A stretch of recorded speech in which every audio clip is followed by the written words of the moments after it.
So today I'm replacing the Hot Bodies Undertail because of this crack right here. I don't know how it happened, so I decided to replace it. This is the new one that I'm replacing it with.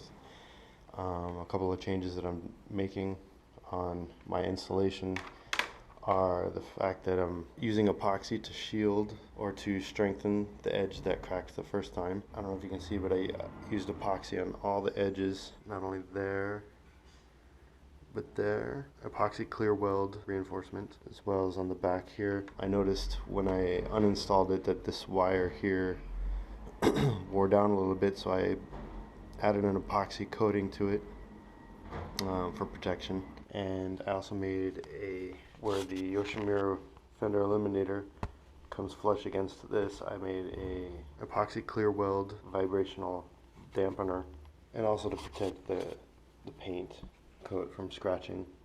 Another thing I did was I took the old wires that came from the new ones and made extensions for this, because last time these were too short.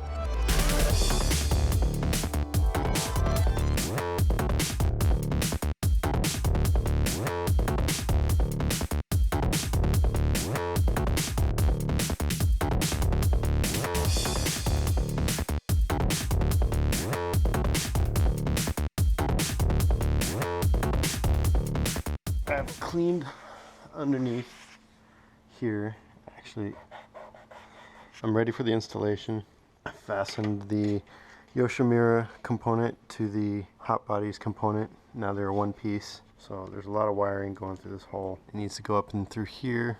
I've just fed all the wiring through the hole. For me, it's important to get it in center of all those bolts as opposed to on the outsides, so I just made sure that that's what happened. So this is the connector by itself. It's not connected to the stock. It's not connected to the stock taillight. It's only connected here by the center wire to the Hot Bodies Undertail flashers, which are those guys right there.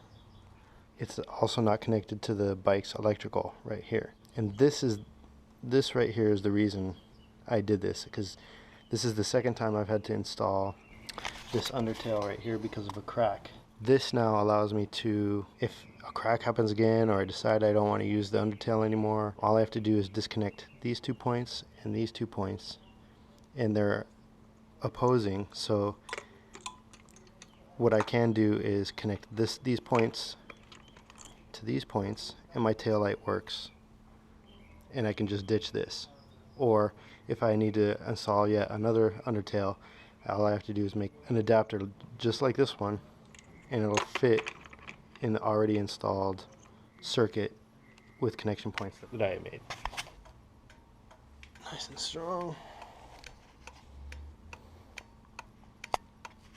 Should I ever want to disconnect this again, just have to remove this connector, and this comes out.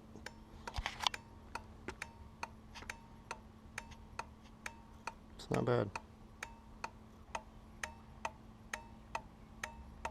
I just heat shrunk it. Alright, finally done. It's all put together.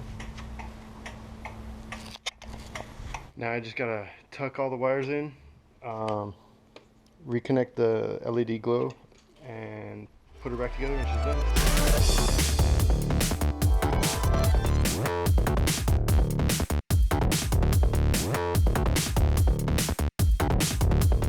So this is just to show why that cut was made in the fender, because of this set of wires that goes up into the bike. I feel like that is the ABS line for the analog braking system. I know a couple of other people who've had to make that cut too, and if that hole is not there in the original design of the fender, then I can only assume that that was ABS model, and that those lines wouldn't be there on a regular model. Otherwise you'd probably have that cut there.